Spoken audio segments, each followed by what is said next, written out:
नमस्कार, मैं पूर्णिमा मेहरा और आप देख रहे हैं सुरागियाल न्यूज चैनल का स्पेशल बुलेटिन। तो चलिए नजर डालते हैं आज के प्रमुख समाचार पर। कालागढ़ में बढ़ रही बाघों की दहशत। वन विभाग रामनगर को हुआ सीतामढ़ी पर्यटन जोन से 1 करोड़ 48 लाख का राजस्व प्राप्त। ऋषिकेश में पुलिस और एसओजी देहात ने बदमाशों को दबोचा। लोहाघाट में सीमावर्ती क्षेत्र के ग्रामीणों ने श्रम विभाग के खिलाफ किया प्रदर्शन। अब खबरें विस्तार से। कालागढ़ में बाघ और गुलदार के दिखने से लोगों में डर का माहौल है। आए दिन किसी न किसी का सामना बाघ से होता रहता है। राहगीरों ने बताया कि बाघ कालागढ़ से नई कॉलोनी की ओर दिखाई दे रहा है और रविदास मंदिर के निकट उन्होंने बाघ को देखा है। संवाददाता दीपक चौहान की रिपोर्ट।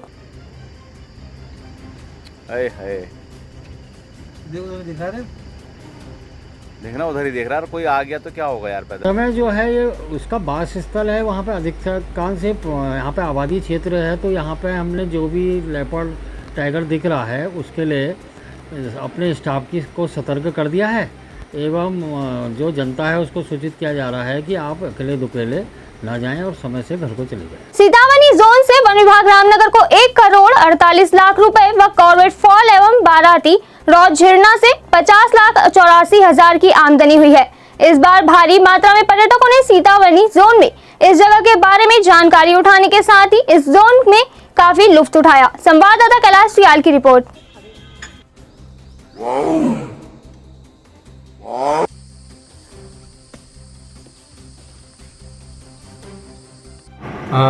15 अक्टूबर से हम दोबारा इन जोन्स को खोलेंगे। इसमें सीतावनी और कॉर्बेट फॉल है और बरसात की वजह से 30 जून के बाद ये दोनों ही हमारे जो पर्यटन जोन है इसको बंद कर दिया गया है। और इस वर्ष जो है हमें सीतावनी जोन से 1 करोड़ 48 लाख रुपए का राजस्व प्राप्त हुआ है और वहीं हमारा कॉर्बेट फॉल और बाराती रॉ जो टूरिज्म जोन है वहाँ से 50 लाख 84 हज़ार रुपये धनराशि प्राप्त हुई है राजस्व। कहाँ हैं सब लोग? शाम की चाय तो एक साथ होनी चाहिए, सब लोग एक साथ बैठना ही नहीं चाहते। पापा, try this. लो, सब लपक लिए।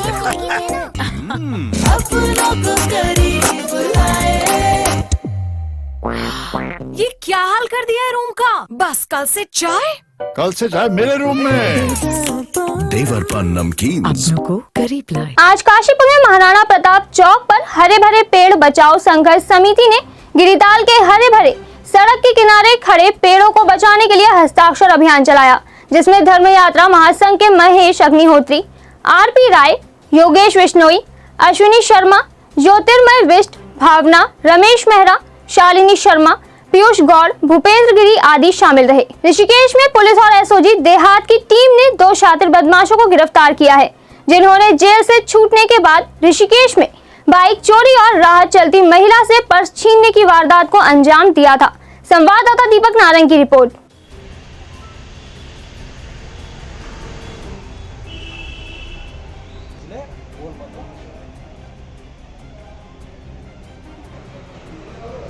विधायक निधि से रामनगर में अराजक तत्वों पर नजर रखने के लिए सीसीटीवी लगाए गए थे, लेकिन चोरों ने सीसीटीवी कैमरे पर ही हाथ साफ कर दिया।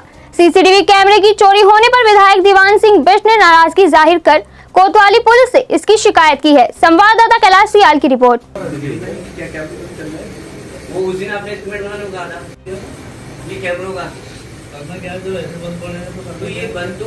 मैं आज अचानक कोतवाली में आया था तो यहाँ का निरीक्षण भी किया। जो क्षेत्र की समस्याएं हैं, जैसे नसबंदी बहुत मुँह माए खड़ी है, जिससे बहुत से नुकसान परिवारों को हो रहे हैं, बच्चे तो बर्बाद हो ही रहे हैं। उस मामले में भी आया तो यहाँ आके देखा टीवी जो सीसीटीवी कैमरे हैं उनको खुलवाया, तो उसमें कुछ टीवी सीसी कैमरे ऐसे हैं कि जिसमें काम ही नहीं कर रहे हैं। क्योंकि कोतवाल साहब ने मुझसे कहा था कि हमें कुछ और कैमरे चाहिए, तो मैं जब देखा तो कि जब यही कैमरे काम नहीं कर रहे हैं तो कुछ जानकारी आई कि कुछ कैमरे उतार दिए कुछ लोगों ने, अराजक जो तत्व हैं। तो इसलिए मैं इन चीज़ों के लिए चर्चा हुई थी और ये भी बात है कि ये चीज़ें सुधारें और आगे भी बैठने की बात कही है। तो इतनी सी बात।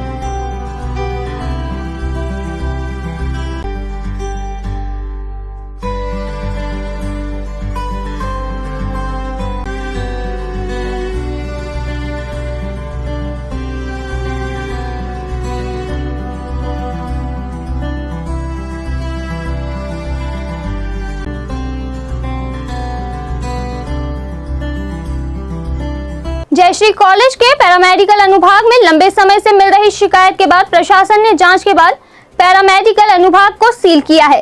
कॉलेज के पैरामेडिकल डिप्लोमा वाले युवाओं ने आरोप लगाया था कि उत्तराखंड पैरामेडिकल काउंसलिंग में युवाओं को पंजीकरण नहीं मिल पा रहा है। शिकायत के बाद चिकित्सा शिक्षा निदेशालय ने जयश्री पैरामेडिकल कॉलेज को बंद करने के आदेश दिए थे। संवाददाता हेमंत सिंह मेहरा की रिपोर्ट। लोहाघाट के नेपाल सीमा से लगे दूरस्थ डंडगांव क्षेत्र के ग्रामीणों ने श्रम विभाग द्वारा सीमावर्ती क्षेत्र के ग्रामीणों को योजनाओं का लाभ न देने को लेकर श्रम विभाग टनकपुर के खिलाफ प्रदर्शन किया। सीमावर्ती क्षेत्र के लोगों ने श्रम विभाग की एक ब्रांच चंपावत में खोलने और नेपाल सीमा से लगे दूरस्थ क्षेत्रों में श्रम विभाग का कैंप लगवाने की मांग प्रशासन से की।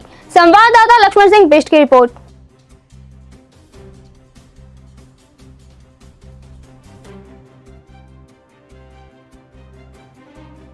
और सीमांत क्षेत्र के लोगों का जो कर्मकार बोर्ड टनकपुर है, जो श्रम विभाग है, उसमें कई लोगों के रजिस्ट्रेशन है और कई लोगों को जो है इसके बारे में जानकारी नहीं है। लेकिन जिन लोगों के रजिस्ट्रेशन है भी तो उनको उस श्रम विभाग से कोई फ़ायदा नहीं मिल रहा है। और किसी को जो लड़कियों की कोई शादी होती है या स्कॉलरशिप है या और भी अन्य कोई चीज़ें हैं, जो व्यक्ति जिस ट्रेड में काम कर रहा है, चाहे वो राजमिस्त्री हो, कारपेंटर हो, नहीं अभी तक उसको टूल किट वितरण किए गए हैं और वितरण किए भी गए हैं तो मनमाने तरीके से किए गए हैं। और श्रम विभाग की कोई सूचना यहाँ लोगों को प्राप्त नहीं होती है, क्योंकि ये सीमांत क्षेत्र का एरिया है और यहाँ से उनको टनकपुर जाना पड़ता है। टनकपुर जाने में उनको बहुत आय व्यय जो है बहुत ज़्यादा जो है पैसा खर्च करना पड़ता है। मेरा नाम रेखा देवी है। 3 साल से हमने फाइल लगाई है श्रम विभाग, लड़की की शादी की। पैसा अभी तक नहीं मिला। 3 साल से चक्कर लगा रहे हैं हम। अभी ऐसा बोल रहे अभी बन जाएगा झांसे में रहते, लास्ट में कुछ नहीं होता है। ये हैं, हमें 5 साल हो गए हैं, हमें कोई जानकारी नहीं है, हमें कुछ मिला भी नहीं है। यहाँ से आने जाने में बहुत दूर पड़ता है और हम पहाड़ी क्षेत्र में रहते हैं, हमको कोई जानकारी नहीं है। हमें मजदूर हैं, यहाँ कोई आता भी नहीं है, जाता भी नहीं है और मीटिंग भी नहीं होती है, कुछ मिला भी नहीं है। अभी के लिए बस इतना ही। उत्तराखंड की सभी खबरों से जुड़े रहने के लिए देखते रहिए सुरागीलाल न्यूज चैनल। धन्यवाद।